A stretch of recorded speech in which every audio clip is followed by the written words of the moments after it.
Okay guys, so today I wanted to do a video on conformation. Now, why is it important to understand your horse's conformation? Because their conformation is key on how they will move. With a horse that has good conformation, their movements will be a lot better, they'll be a lot more sound, and they're probably going to last a lot longer in terms of lifespan.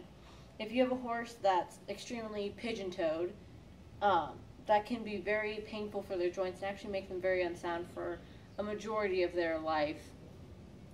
If you have a horse that is swayback, they won't be able to be ridden because that'll put too much strain on their dropping spine. If you have a horse that's downhill, a lot of the time that'll also cause back problems if you do extensive riding with them.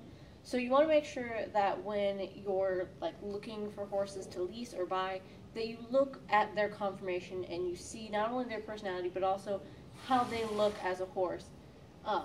So I'm going to talk a little bit about how to set up a proper conformation photo, and this is because if you're going to do any kind of photo taking where you're sending in conformation shots to a professional, or if you're just trying to sell your horse, you want a good conformation shot.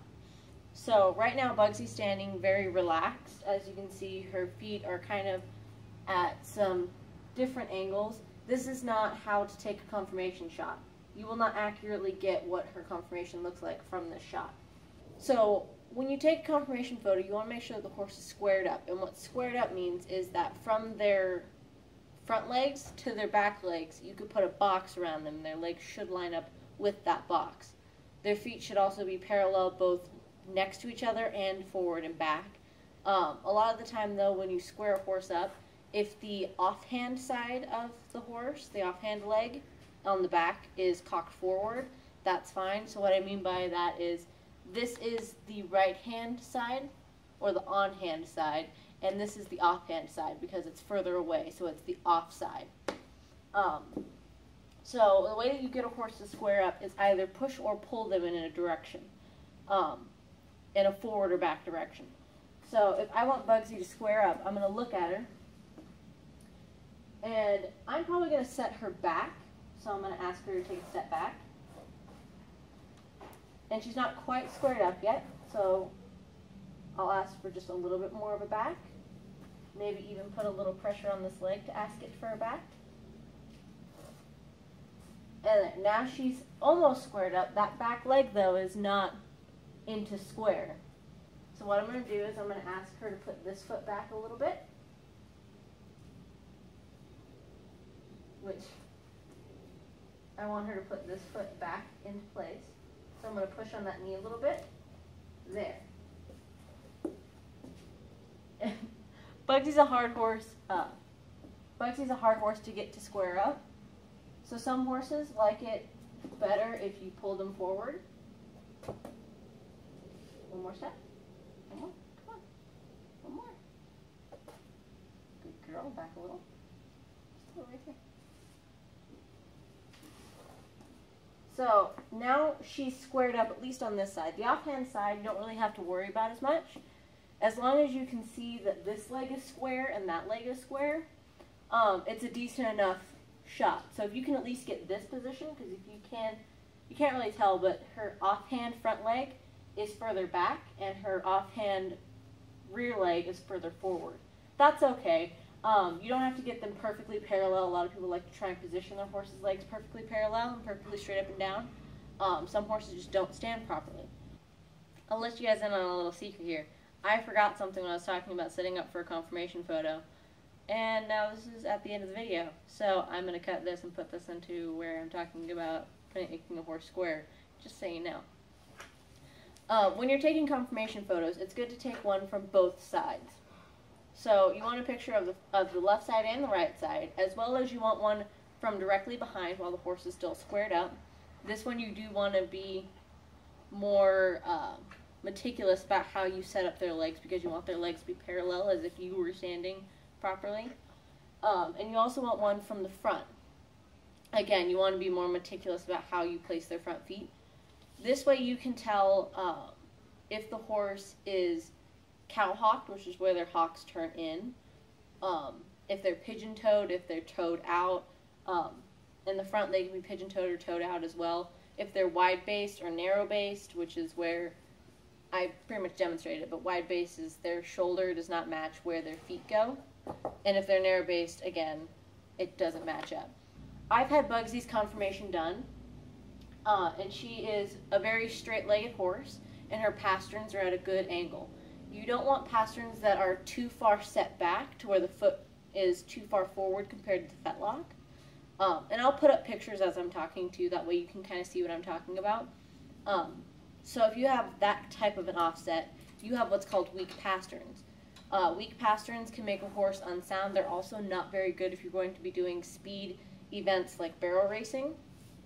A lot of the time, thoroughbreds will have a weaker pastern or a longer pastern. They are not good for barrel racing or pole bending because they're built for speed. Yes, that's true, but they are not built for the quick turns. They're meant to go on a long straight. If you have what's known as upright pasterns, where the leg goes straight down, straight into the foot, and there's no bend at all, that's very hard for the horse because those joints are completely compacted onto each other, and there's not really a lot of give or warning in those joints. So with the pasterns, you have to be kind of careful what your horse is going to do, and that's another thing when you're looking for horses to buy or lease. You want to make sure that that horse can physically do what you want it to. Not only are they trained for it, but also can their body handle it. Another thing you want to look at, like Bugsy is very much a straight horse. We're at a bit of an angle in this barn, so she looks kind of downhill. That's just because of the way that this ground is set.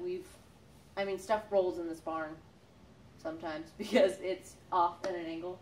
But from the top of her wither, the very highest point of her wither, to the very highest point of her point of hip, she is completely straight.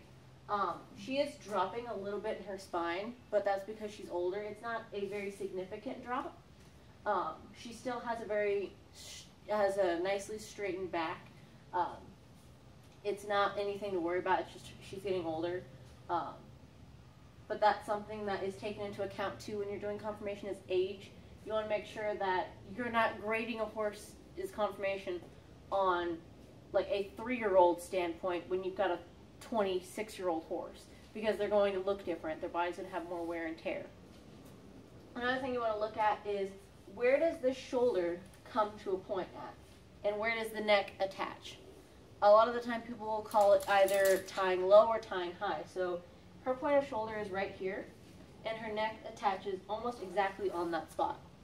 She thinks I'm asking her to back up. If her neck were to tie, if her point of shoulder is here, if her neck ties up here, that's a too high of a tying of a neck. If it ties down here, that's a low tying neck. So Bugsy's neck conformationally is a little bit too straight. It's not a big deal if they have a straight neck or not. It's not the ideal. So you want to make sure that your horse doesn't, when it's sitting at a rested position, like right now Bugsy's head is rested, if their neck goes like that, where it comes to a big point, that's what's called a swan neck. You don't really want that. That's actually bad for their spine. If they have a jacked up spine and their head can't sit that way. Arabians are more prone to having swan necks than other breeds, just because that's kind of how their neck is, because they have a different amount of vertebrae.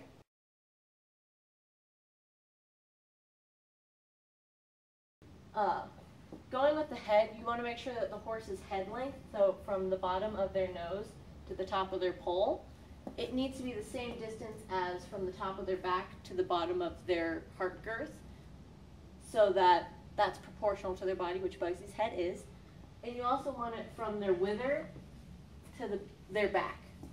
So where it's called the seat of the horse, you need the head to be that length too, which Bugsy's is. Another thing that horses have is different types of head shapes. So I'm sure everyone has heard of the dish face that Arabians have. They have a big dip in their face. That's not an ideal head shape. And yes, Arabians do have dish faces, and for an Arabian that is okay, but there is a very overly dished face that Arabians should not have because it impairs their breathing. Bugsy has an ideal nose. She almost has a slight Roman nose, which just means that it curves a lot. And if you have an actual Roman-nosed horse, their face will actually bow out. So instead of getting a straight up and down face, you'll get this rounded face.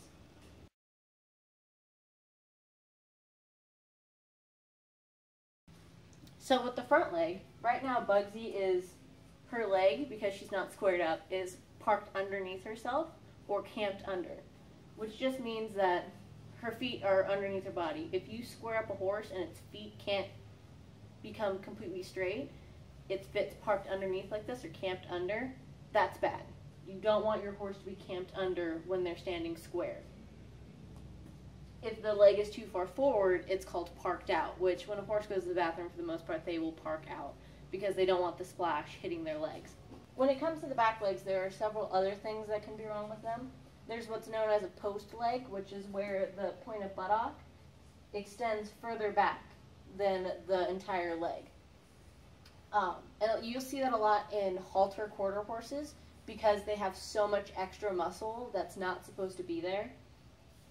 Another thing that is a very common one in horses, especially quarter horses, just because they're bred so much and by so many people that they have a lot of conformational issues.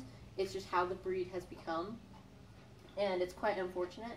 But another thing is sickle hocks, which is where the hock is extended further back than the fetlock.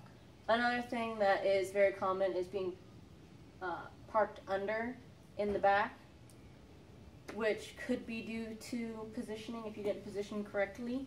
But there are some horses that are just legitimately parked under or camped under. And then you have horses that are also parked out, which again, the legs are back. A lot of the time, horses that are parked out constantly and you can't get them to stand comfortably squared up, they either have back issues or they have joint issues. It's just kind of how they are.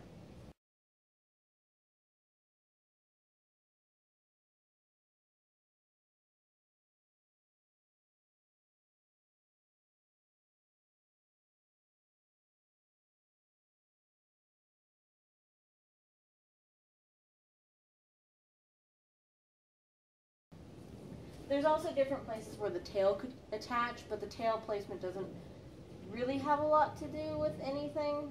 I mean, it does have to do with the spine because the tail does have bones in it that are part of the vertebrae, or part of the spine as well. But I mean, you can have a high tying tail, low tying tail. It doesn't really affect the horse too much. But another thing you want to look at is what's called body angles. So what a body angle is the angle from their shoulder, because your scapula, which is this big bone here, if you feel your horse, there's this huge bone that makes up part of the point of shoulder. And then you'll have that first bone that extends down. That should make an angle. If your angle is upright, or if it's a very upright angle, a very steep angle, that's not very good. The horse won't have a lot of movement. And it won't be very comfortable for them to move. A lot of the time the pastern will tell you what angle this shoulder is going to be at, which Bugsy's comes at a very nice sloped angle. And this angle should actually be wider than the rear angle, which the rear angle is from the point of hip to the point of buttock and then to the knee.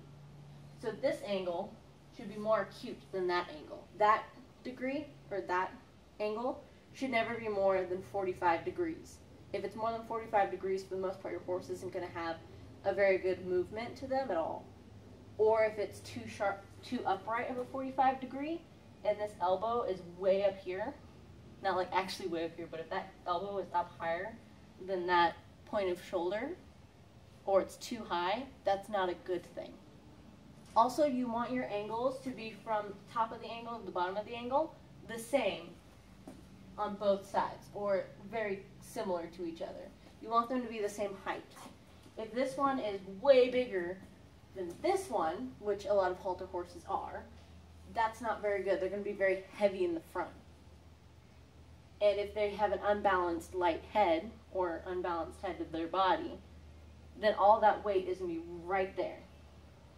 Which horses hold a lot of weight here in their front end, but that will be a lot of extra weight onto those front legs. It's like having a scale. You want your horse to be balanced here and balanced here. If your horse is unbalanced and has too much weight here and not enough back here, you're going to have a horse that's likely to, it'll just look like it's going to tip over constantly. So you want them to have an equal balance, especially because that'll put a lot of weight and pain in those front legs. So I hope this video helped, guys, and that you understand conformation a little bit more. If I can find it, there is a great reference of conformation, and it has a lot of pictures. I'll see if I can find that website again. I don't remember what it's called currently, but if I can remember what it is when I'm posting this, I'll put it in the description. So anyhow, guys, I hope this video helped on conformation, and if you have any more questions, go ahead and leave those in the comment section. I will try to answer them to the best of my ability, and we're going to end it there.